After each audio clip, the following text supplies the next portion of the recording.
Everything's still looking good for Forsyth and Mace and all those guys? Absolutely. They both practiced both days and taken every rep, so it's ready to go. What is the shakeout on the line? Just because the line played so well this past week. Yeah. Alex comes back, who's the first guy out of that first five. Well, we still got a couple days to figure that thing out, but they are playing well. Not to mention, Dawson was playing really well too. So we've got a lot of guys that, when I say a lot, we've got about 7, maybe 8 guys that have shown that they can play. They do a lot of stuff, so you have to. It's a very rep-intensive week of practice, so we feel confident in those 7, 8 guys to play. What makes their front so good defensively? It seems like they've bottled up opposing running attacks pretty well, especially late. They have. They're very disruptive. Their scheme is disruptive. They stem, then they move. A lot of pre and post snap movement. Penetrators, a lot of speed off the edge.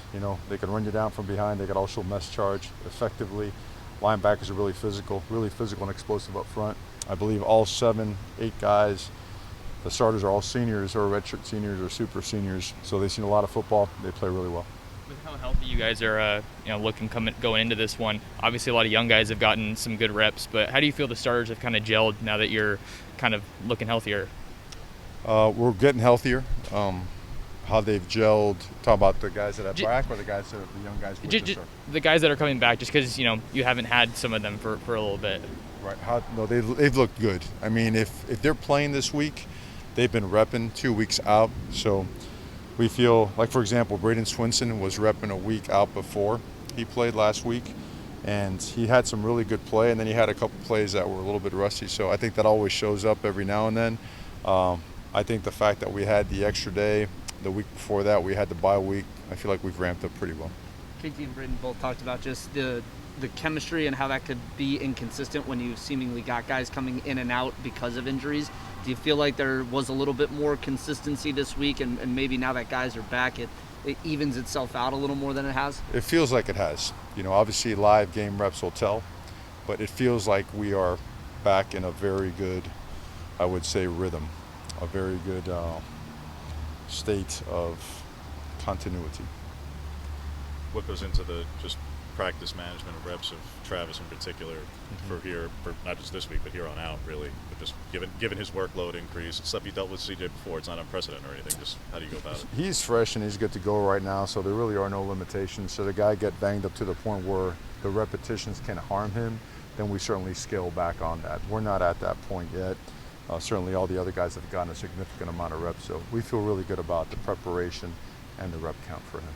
In fall, there was competition for that punt returner spot, but it seems like Mike has a real strong grasp on that. What has he done well, and what are his strengths back there for you guys? Well, it starts with good decision making and securing the football, right? You certainly want to get possession of the ball. You force a punt, you don't want to give it right back. He's done those 2 things. He's also shown that he can make an explosive play back there and has put us in good situations. So really fired up and proud of him for doing that. He had worked at that really hard, and we caught a couple other guys that have worked at it too, that give you an opportunity. So we're getting better and better at teams, both covering and returning.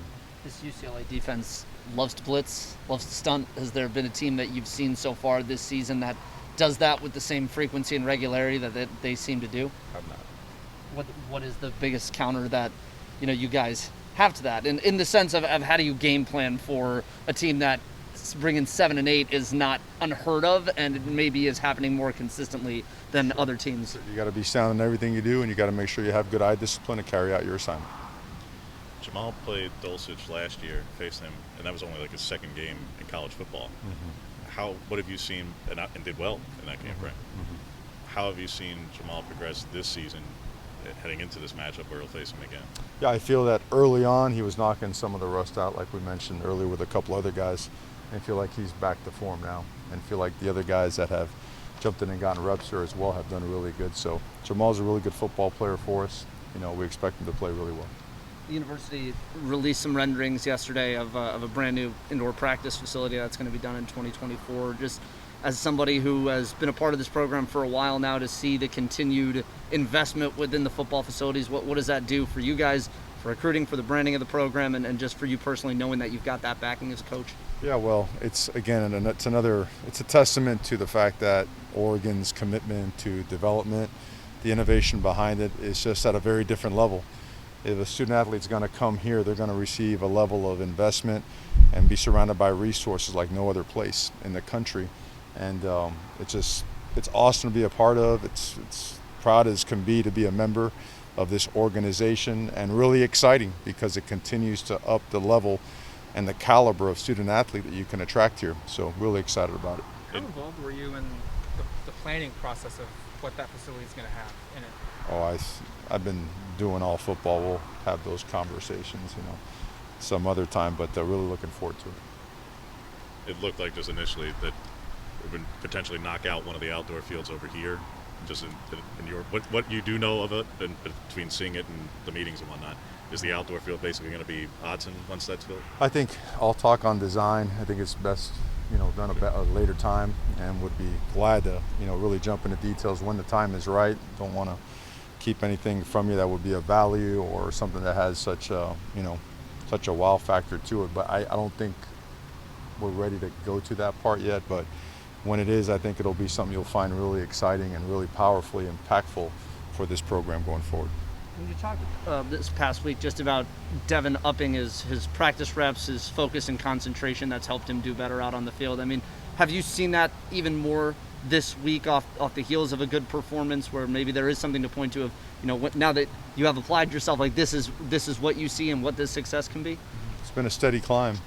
I needed to keep climbing. I mean, one thing we do here, we're just very real, right to the point.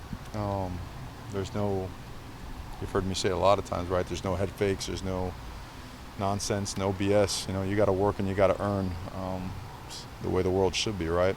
And so we take pride in doing that. He's done a lot of stuff in practice that shows that he is stepping up as a performer, as an accountable guy. Sky's the limit for him. If he does go full throttle on that, we're pushing him to get there. And now it's on him to get there. I think he will. Let's see what happens. You've heard a lot about the importance of a Tuesday, Wednesday practices. Just what do you like about this team through these 2 days of practice and for preparation? Yeah, to me, I like that question a lot because the intensity really showed up, and it showed up strong. And we went indoor today because the field was a little bit slick outside, not because of the weather. I mean, it's going to be 7 degrees over there and be a perfect weather day. But the physicality with which you practice with, to be able to practice with physicality and stay up on your feet is really important. The stunts that they do on defense, what they run on offense is challenging, and you've got to see it full speed. If you don't see it full speed, you're setting yourself up for a rough day. And so credit to the scout teams, they've done a really good job. Our guys have prepared really well. They know that preparation continues all the way to the game and then through the game, and that's what the complete and utter focus is on. You've mentioned what Anthony brings to the sideline during games as well. I'm not even sure if you saw it in real time because you were paying attention to the defense, but in that fourth quarter when he goes over to Travis, talks to him specifically, goes over to the offensive line, speaks to them specifically before some of those drives. Plug us into just what you're seeing from your quarterback on that sideline demeanor in those moments, not just on the field, but to your point on the sideline and before those moments, before those drives. Well, like we said, real is real, and they know that that means a lot to him. His ability to have a positive and strong impact on his teammates in clutch situations, critical situations, is felt. If you look at his numbers in the fourth quarter throughout the season, and particularly this last game, they're strong numbers, really, really strong numbers. So, and I know Anthony has been working his tail off to have that type of consistency throughout the course of an entire game. So it's very meaningful. More and more guys are doing that. That's what's helping us grow as a football team, and that's something you need all the time. Have you experienced a guy quite like, obviously Bama had some terrific quarterbacks while you were there, but I'm not sure anybody who had quite I haven't looked at all the splits, but like Joe has not had a quarterback with the splits in the fourth quarter that you mentioned. Can you recall of one who had just 6 touchdowns in the air and on the ground and 200 plus efficiency rating? Well, I mean, I've been pretty blessed. I've been around some pretty good quarterbacks, so I can't recall specific numbers. But, back to Anthony, he's just done a really good job in the fourth quarter. We got to keep doing that and do it early on as well. You guys have a lot of quarterbacks, in your room. Go preparing for a guy like DTR. How valuable has it been to have some of those freshmen that can kind of help you guys get ready for him? Well, we don't have a lot of quarterbacks, we have the average number they have around the country. To get ready for a guy like that, you need all of them because he does all things very well. He throws it well, he runs it well, he improvises extremely well, design quarterback runs really well. Accuracy, I mean, he gets on, you've seen it. You've seen how dangerous of a player he is. He's as good as it gets and as hard to defend as there is in the country. So valuable to, a guy like him, a guy like Charbonnet, their offensive line. I know that they just got some really good players across the board. You mentioned Dulcich, you mentioned Ryan. Someone mentioned Ryan earlier. Really good players. Is there a way to, simulate somebody who improvises so well with his feet? I mean, is there a way to even accomplish that in practice when a lot of that seems like it's sort of It happens. It happens organically a little bit, as you're running plays and as you're playing ball. If you're playing fast, if you're practicing fast, it does happen.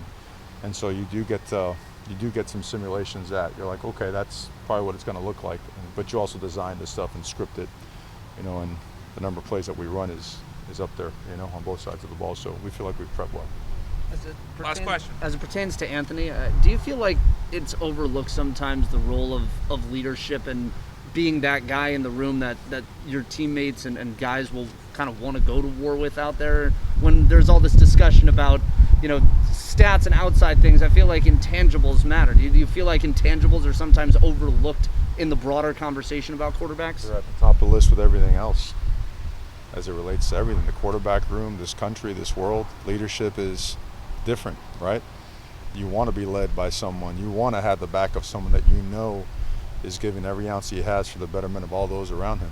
And that has proven strong, and that is something that when you look at quarterbacks, you want to recruit a quarterback, got to have that. Because, if a guy has that, then the offensive line somehow finds a way to block for that much longer. Running back is willing to run that much harder. Defense is willing to try to find a way to get the ball back that much more that much faster. So extremely important, top of the list.